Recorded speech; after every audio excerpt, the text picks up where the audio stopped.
பாலாஜி ஒரு கால சர்வீஸ் ஞாபகம் இருக்கா? இது என்னது? கத்திரிக்காய் தொக்கா? கத்திரிக்காய் என்ன சொல்லுவாங்க? கத்திரிக்காய் தொக்கு தான். இல்லை லைக் ஏதோ பேர் பிரிஞ்சி இல்லைடா, பிரிஞ்சி தான் வேறு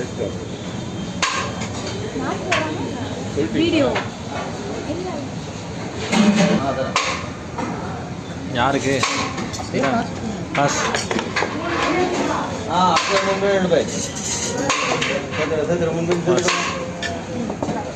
பாஸ் ஒன்றும் கூட ஃபெயில் ஆகக்கூடாது, எல்லாமே பாஸ் ஆகணும். இந்த எம்டி பிரியாணி அது எம்டி பிரியாணியா?